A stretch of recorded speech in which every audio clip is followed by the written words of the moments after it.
The first thing you learn about working nights at a motel is that silence has texture, not the absence of sound. There's always sound, the ice machine cycling in the breezeway, the HVAC units droning on and off like sleeping animals, the occasional 18-wheeler downshifting on Route 9 half a mile away. What I mean is that silence at 3 a.m. in a place like the Harrow Motor Lodge feels physical, pressurized, like the air itself has been sitting still long enough to develop opinions about you. I took the job in October. Desk clerk overnight Sunday through Thursday, 11 to 7. The pay was $11.50 an hour, plus a small maintenance stipend because the previous guy had quit without notice, and they needed someone willing to learn the boiler. My predecessor had been there 11 years and left so fast he didn't bother collecting his last paycheck. I remember thinking that was a red flag I chose to file under someone else's problem. The Harrow has 42 rooms arranged in a U-shape. 2 long wings connected by the main office building. The left wing is rooms 1 through 20. The right wing is rooms 21 through 40. The 2 rooms on either side of the office are 41 and 42, which are technically suites, but only barely. They have small sitting areas with love seats that smell like previous decades. We charge $8 more per night for them. Nobody ever asks why. I say 42 rooms, but we only ever rent 36. 6 rooms are offline for various reasons that predate my employment and apparently predate my manager Paulette's employment as well. Rooms 7, 8, and 9 in the left wing have unresolved plumbing that's been in repair since 2019. Room 17 had a fire. Small, electrical, no injuries. But the ceiling was never properly remediated, and the insurance claim stalled somewhere nobody could explain. Rooms 33 and 34 in the right wing were sealed after a guest relations incident that Paulette described only as a legal matter we don't discuss. The doors to these 6 rooms are padlocked from the outside with hardware store locks. Their keys hang on a separate hook in the back office labeled "Do Not Issue." This is where I need you to understand something about the security system before anything else, because the cameras are central to all of this. And I want you to know I wasn't imagining things. I've thought about whether I imagine things. I've thought about it more than I've thought about most other things in my life. I did not imagine them. The Harrow's camera system is a 12-channel DVR setup that replaced a VHS-based system in 2017. There are cameras at both ends of each wing, 1 in the parking lot, 1 above the office entrance, and 4 interior cameras. 2 per wing. Mounted in the hallway ceiling at approximately the midpoint of each corridor. The cameras in the hallways don't cover the room interiors, obviously, but through the gaps in curtains on the exterior cameras, you can sometimes catch the glow of a lamp in a window or a shadow moving behind the glass. The interior monitoring system, and this is the part that matters, also includes 4 cameras that were installed to watch the window and door face of each wing. These are wide-angle exterior cameras mounted on the office roof. They're old, and the resolution is poor, roughly 480p, and at night they wash out the bright spots and oversaturate the shadows. But they give you a view of every door and window in both wings simultaneously. That's what I watched most nights. That's where I first saw it. My routine on nights was this. Check in any late arrivals until about midnight, then close the check-in window, do a physical walk of both wings at 1 a.m. and again at 4 a.m., log any maintenance issues, respond to the occasional complaint, and spend the rest of the time behind the desk, working through whatever I'd brought to read or doing the monthly cleaning log audit, which Paulette left for the overnight shift because it required cross-referencing the key issuance log against the housekeeping schedule, and she found it tedious. The cleaning log was actually how I first noticed something was off. Not the cameras. Not yet. It was my 3rd week on the job, mid-November, and I was cross-referencing the housekeeping entries for October with the key logs. The key log is a simple spiral notebook. Every time a room key is issued or used, you're supposed to make an entry. Date, time, room number, reason, guest check-in, housekeeping, maintenance. It's mostly ceremonial record-keeping, the kind that exists so the motel can say it has a system. But I was methodical about it because I was new, and I wanted to understand the place. I found an entry for Room 8. October 14th, 2:17 a.m. Room 8. Reason. Maintenance check. Room 8 is one of the plumbing rooms. Padlocked. I checked the do not issue hook. All 6 offline keys were there. I'd counted them my first night and made it a habit. I looked at the entry again. The handwriting wasn't mine. It wasn't Paulette's. I'd seen enough of her notes to know her handwriting. I didn't know whose it was. I flagged it for Paulette. She looked at the entry for a long moment and said the previous clerk probably made it before he left. Then she turned back to her computer. I pointed out that October 14th was 3 weeks after I'd started. She said maybe I'd miscounted the weeks. She said it with the particular patience of someone who has decided not to know certain things. I didn't push it. I noted it in my own log. A small spiral notebook I'd started keeping separately. And moved on. The first time I saw something on the cameras was December 4th. It was approximately 2:40 a.m. I had 12 occupied rooms, all in the right wing, which was typical for a Tuesday in December. The left wing was empty. I was watching the exterior camera feed on the monitor while I ate a sandwich, and I noticed.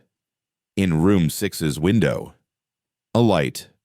Room 6 is not an offline room. Room 6 is simply vacant. We go through stretches where we don't rent it for weeks at a time because it's near the ice machine, and regular guests learn to avoid it. But I'd done my 1 a.m. walk, and Room 6 was dark and locked, card reader showing no recent access. The light in the window was dim. Not like an overhead fluorescent, more like a lamp. An amber sort of glow. I watched it for maybe 10 seconds before I went outside and walked to the door. By the time I got there, the window was dark. I used my master keycard on the reader. The display showed last access, November 29th. That was housekeeping, 5 days ago. I opened the door. The room was empty and dark and smelled like commercial laundry detergent. The lamp on the nightstand was cold. I checked the bathroom, checked under the bed out of some impulse I'd rather not examine, and left. I wrote it in my notebook. Lamp glow, Room 6, 2:41 a.m., unverified. I told myself it was a reflection from passing headlights. Route 9 occasionally throws strange light. It's a reasonable explanation. I held on to it for another 2 weeks. On December 19th, at 3:58 a.m., I watched a curtain move in Room 9. Room 9 is padlocked. The movement was small, a slow displacement of fabric, like something had passed close enough to disturb the air. It lasted maybe 2 seconds, and then the curtain settled and the window went still. I replayed the DVR segment 3 times. Each time I saw the same thing: the curtain, the movement, the stillness. I walked the corridor with a flashlight. The padlock on Room 9 was undisturbed. I photographed it with my phone. The lock was a master brand combination lock, the same one that had been there since I started. I checked the seam of the door with the light. No signs of forced entry. No debris on the threshold that would indicate the door had been opened and closed. I came back to the desk and sat down and stared at the monitor for a long time. The thing about working nights alone in a place like the Harrow is that the mind wants to resolve dissonance. It wants the world to make procedural sense. I was a person who believed in process and documentation. That's partly why the key log anomaly had bothered me. And so, when the world stopped making procedural sense, I didn't reach for the supernatural. I reached for the next reasonable explanation. Camera error, an insect on the lens, a draft from deteriorated weather stripping causing the curtain to move on its own while the door remained sealed. I pulled the maintenance log for Room 9. The last entry was from March. Someone had noted that the window seal was cracked, but the repair had been deferred, pending the insurance remediation. A cracked window seal could create airflow. Airflow could move a curtain. This was fine. This was explicable. I wrote it down anyway. January is when the rooms started to accumulate. It began with Room 7. On January 3rd, the exterior camera showed what appeared to be a faint light in the window between 1:15 and 1:22 a.m. On January 8th, Room 9 again. This time the curtain was clearly separated, pulled to one side, exposing a narrow strip of window. When I walked the wing and checked the padlock, it was secured. I photographed it. I walked back. On the monitor, the curtain was still open. I didn't understand this. I still don't. On January 11th, Room 17, the fire-damaged room, padlocked since the remediation stalled, showed a shadow on the interior wall.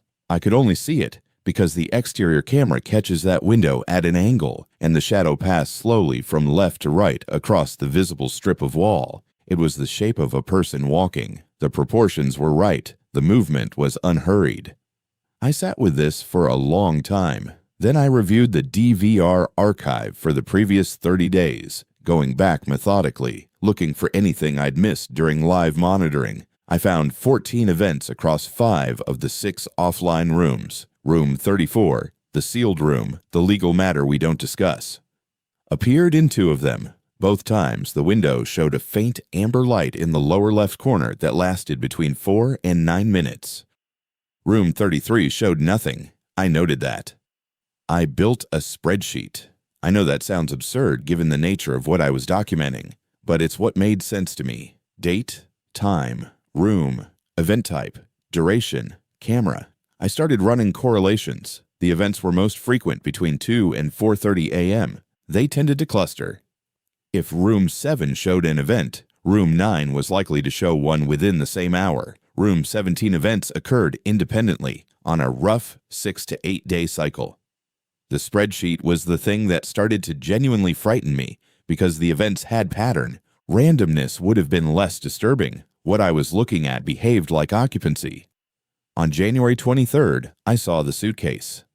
I was on the hallway camera, the one mounted in the ceiling at the midpoint of the left wing corridor, reviewing archived footage from the previous night. At 3:11 a.m., the door to room 8 was visible at the far end of the frame. The padlock was in place. I could see the glint of it, but on the floor, against the wall just outside the door, there was a dark rectangular shape that had not been there at 2:47 a.m.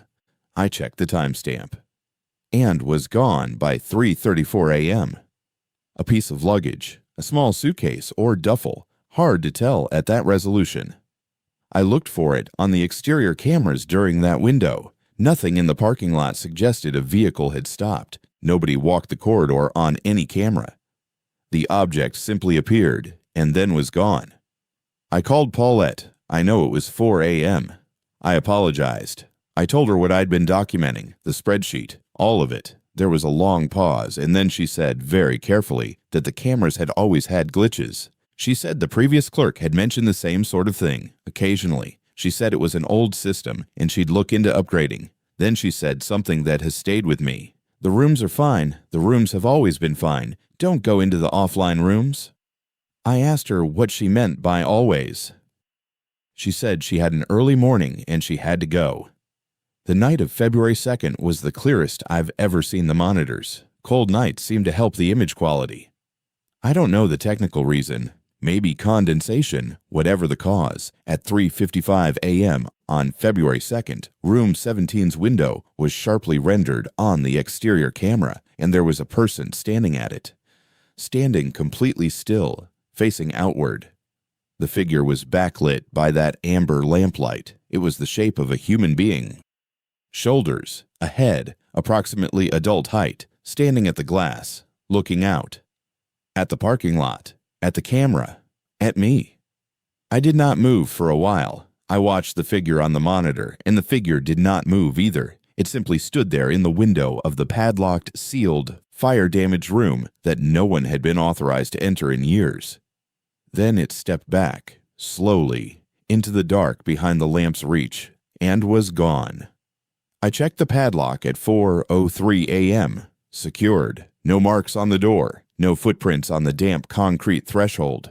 I stood in that corridor for a long time listening. The HVAC unit in the wing groaned and settled. The ice machine at the far end hummed. I went back to the desk and opened the DVR system to flag the footage for export when I navigated to the file. Channel 7, February 2nd, 3:55 and 12 seconds. The timestamp existed, but the file was corrupted, unreadable. I checked Channel 7 for the previous 3 days, all corrupted. I was on Channel 6, the other exterior camera, when I noticed something else. On the archived footage from January 31st at 2:22 a.m., The camera angle showed the end of the right wing, and at that angle, just barely, you could see the exterior wall extending further than it should, past room 40, which is the last room in the right wing. I went and got the property map from the manager's file cabinet. It was a hand-drawn diagram, laminated, that had probably not been updated in 20 years. The right wing terminated at room 40. There was nothing past it. Just the maintenance shed and then the tree line. On the camera, there was a wall, and in the wall there was a window, and in the window, on January 31st at 2:22 a.m., there was a light. I walked to the end of the right wing at 4:30 in the morning, flashlight in hand. Room 40 ended at a wall, a plain exterior wall with a utility vent near the ground. No door, no window. The camera angle, I told myself, must be creating an illusion, combining the maintenance shed's roofline with the wing's exterior in a way that appeared to be a window. I looked at the utility vent. It was approximately the size and shape of a small window if you viewed it from the right angle in low resolution. I told myself this was the explanation. I wrote it down. I wrote utility vent, optical distortion, and underlined it twice. I did not believe it, but I needed to write something. On March 1st, I found my name in the key log. Not my handwriting. I wanted to be clear about this. The entry was in a script I didn't recognize, compact, unhurried. And it read, March 1st, 3:17 a.m., room 33, maintenance check. My name in the issued to column, the handwriting that was not mine. It was 3:17 a.m. when I found it. I checked the clock on the desk computer, 3:18. Room 33 is one of the sealed rooms. The legal matter we don't discuss. The only room in the 6 offline rooms that has never, in my months of documentation, shown a single anomalous event on camera. I have thought about this a great deal. Every other offline room has appeared in my spreadsheet. Room 33 has not. Room 33 is dark and quiet and completely absent from every anomaly I've cataloged, and the log, written in someone else's hand, says I visited it at 3:17 a.m. tonight. I did not go there. I'm telling you now, I did not go to room 33 tonight. But the ink in the log is dry. And the do not issue hook has only 5 keys on it. I've been sitting at this desk for 20 minutes trying to decide what to do with this information. I've been composing this in my head, writing it down in my separate notebook, because I need to put it somewhere outside of myself. I need it to exist in a form I can point to. Here is what I know procedurally. The Harrow Motor Lodge has 42 rooms. 6 are offline. 5 of those 6 show signs of occupancy on the security cameras according to a pattern consistent with regular habitation. The cameras cannot be explained by reflection, wildlife, or equipment malfunction. I've checked all 3 rigorously. The key logs contain entries I did not make. In handwriting I don't recognize. For rooms I have not accessed. The physical rooms show no evidence of entry. The DVR files for the clearest incidents are corrupted. The property map does not match the camera footage, and tonight the log says I visited room 33 at 3:17 a.m. Here is what I know personally. I don't remember the last time someone asked me why I took this job. I don't remember the last time anyone called me outside of work. I've stopped telling people where I work because explaining the overnight shift at a roadside motel leads to a kind of sympathy I find exhausting. My lease is a month-to-month on an apartment 20 minutes away, and most of my clothes are in a duffel bag because I keep thinking I might move, but never do. I've been trying to write down the shape of my life for several minutes now, and I keep running out of details. There aren't many. There's the drive to work, and the drive home, and the hours in between, and the notebook, and the spreadsheet, and the monitors. There's the Harrow. I want to say I'm going to walk out of here tonight and not come back. I've been telling myself that for a while now. The problem is that each time I sit down to plan the logistics of leaving, 2 weeks' notice, a reference letter, finding another job, I feel something I can only describe as resistance. Not fear, not reluctance, something more mechanical, like a program encountering a function it isn't authorized to run. The sun comes up at 6:44 a.m. Paulette arrives at 7:15. My shift ends at 7, and I'm supposed to log my departure in the desk register. Timeout, clerk name, any unresolved incidents. I've been looking at the entry for last night. March 1st.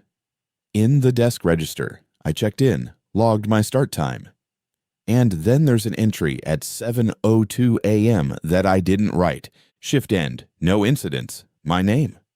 The handwriting is not mine. It never was. End.